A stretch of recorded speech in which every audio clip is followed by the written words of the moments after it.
আসসালামু আলাইকুম। দেশু লার্নিং থেকে স্বাগতম। VPN virtual private network.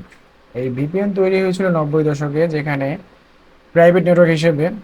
VPN কি শুধুমাত্র ইনলিগ্যাল এবং আনঅথরাইজ ওয়েবসাইট ভিজিট করার জন্য ব্যবহার করা হয়? নো। ভিপিএন ডিজিটাল জগতে অনলাইন প্রাইভেসি সুরক্ষা নিরাপত্তা বাড়ানোর জন্য, অর্থাৎ আপনার ডেটাকে সুরক্ষিত রাখার জন্য এই ভিপিএন। আর এই মুহূর্তে ফেসবুক সার্ভারে অ্যাক্সেস পাওয়ার জন্য, ইউটিউব চালানোর জন্য ভিপিএন ব্যবহার করতে যারা বাধ্য হচ্ছেন, তাদের অবশ্যই জেনে রাখা উচিত ভিপিএন এর ব্যবহার। তো ভিপিএন নিয়ে যা বলছিলাম, দেখুন, ভিপিএন মানুষ কিন্তু ব্যবহার করে একটা সিকিউরিটি বা এক্সট্রা লেয়ার অফ সিকিউরিটির জন্য।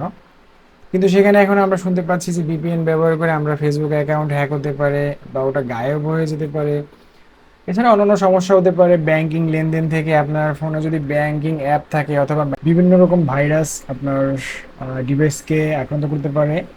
তো এই ভিপিএন নিয়ে যা বলছিলাম, এর আসলে যে ভিপিএন এর ব্যবহারের সুবিধাও আছে এবং অসুবিধাও আছে। এগুলো আংশিক সত্য এবং আংশিক মিথ্যা।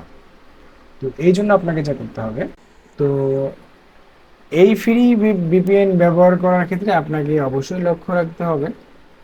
ফ্রি ভিপিএন এর মধ্যেও ভালো ভিপিএন আছে, যেমন এই ভিপিএন গুলো যখন আপনারা প্লে স্টোর থেকে ডাউনলোড করবেন, তখন অবশ্যই রেটিং এবং এর ডিটেলসটা জেনে নেবেন।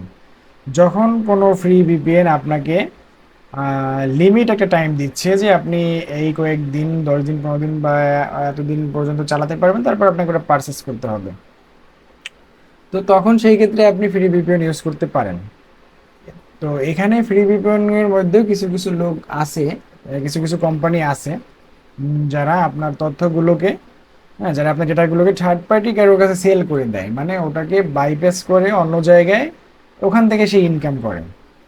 এরপর ম্যালেরিয়ার মতো যে ভাইরাস বা বিভিন্ন রকম সমস্যাও হতে পারে। সো ফ্রি ভিপিএন এই ইউজ করার ক্ষেত্রে অবশ্যই আপনাকে সতর্কতা অবলম্বন করতে হবে। তো সেই ক্ষেত্রে আমি বলবো যে অবশ্যই আপনারা একটি পারচেস করা ভিপিএন ইউজ করবেন। পারচেস, এখন পারচেসের ব্যাপারটা হচ্ছে যে সবাই তো পারচেস চায় না, পারচেস করে ইউজ করতে পারে না, বা অনেকেই ফ্রি ইউজ করতে চায়।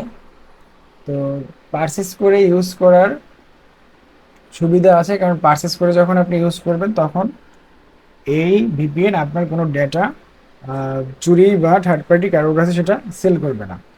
সো আমরা চেষ্টা করব অবশ্যই আমরা একটি পেইড ভিপিএন ইউজ করার জন্য। আর যদিও বা কোনো ফ্রি ভিপিএন ইউজ করি, সেই ক্ষেত্রে অবশ্যই তার ডিটেলস এবং সে আমার থেকে কী কী পারমিশন নিচ্ছে সেদিকে অবশ্যই লক্ষ্য রাখতে হবে। সো অবশ্যই ভিডিওটি ভালো লাগলে লাইক এবং কমেন্ট শেয়ার করতে ভুলবেন না, এবং সাবস্ক্রাইব যারা করেননি, চ্যানেলটি অবশ্যই সাবস্ক্রাইব করবেন।